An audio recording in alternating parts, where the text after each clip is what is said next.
এই প্রশ্নটাই আসে না। ওএমআর সিট পুনর্মূল্যায়নের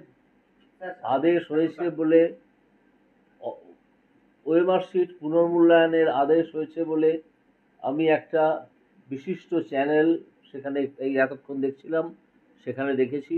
আমি ধরে নিচ্ছি সেই অর্ডারই হয়েছে। যে এখন অর্ডার পাওয়া যায়নি, অর্ডার আসতে আমি জানি, অর্ডার আসতে হয়তো অনেক রাত্রির হবে, আগামীকালও হয়ে যেতে পারে। শুনেছি 354 পাতার অর্ডার।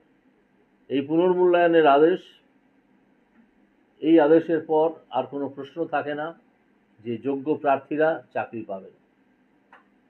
আশা করি আপনার প্রশ্নের উত্তর আপনি পেয়ে গেছেন।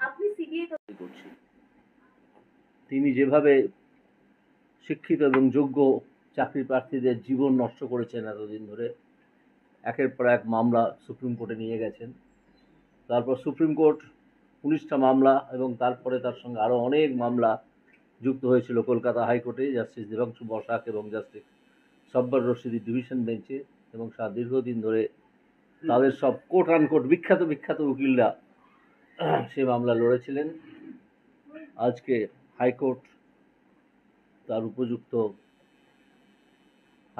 উপযুক্ত একটা রায় দিয়েছে, প্রথম। দ্বিতীয় কথা, আমি প্রণাম জানাবো ভারতবর্ষের জুডিশিয়ারিকে। এই জুডিশিয়ারি এতই পবিত্র, দু একটি কুলঙ্গার সবসময় থাকে, সে কথা বাদ দিতে হবে। এই জুডিশিয়ারি এতই পবিত্র এবং এই জুডিশিয়ারি ভারতবর্ষের নাগরিকদের স্বার্থে কাজ করে, এবং আমি অত্যন্ত গর্বিত এবং আমি নিজেকে অত্যন্ত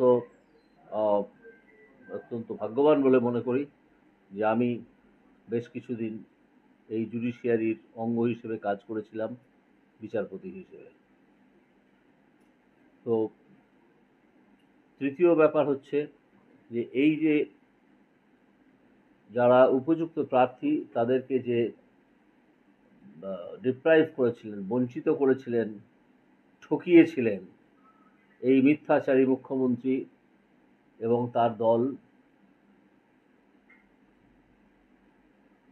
এই ঠকিয়ে দেওয়া লোকেদের মধ্যে, উপযুক্ত প্রার্থীদের মধ্যে হিন্দু মুসলিম সবাই আছে। এমন তো নয় যে শুধু হিন্দুদের ঠকিয়েছিলেন, মুসলিমদের ঠকাননি, বা মুসলিমদের ঠকিয়েছিলেন, হিন্দুদের ঠকাননি। হিন্দু মুসলিম সকলেই আছেন। সেই হিন্দু মুসলিম উভয় পক্ষেরই উচিত এই মমতা ব্যানার্জিকে সম্পূর্ণভাবে বয়কট করা।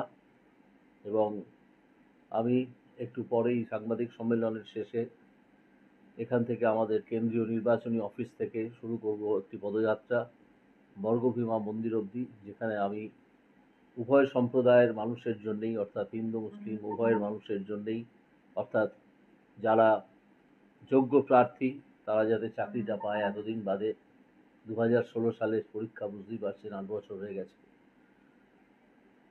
তাদের জন্য প্রার্থনা করব। সেই জন্যে আমি সেই মন্দিরে একটা পদযাত্রা করব। যদি আপনারা কেউ থাকতে চান থাকবেন, না থাকলেও আমার পদযাত্রা ওখান থেকে আমি এই সাংবাদিক সম্মেলনের শেষে শুরু করব।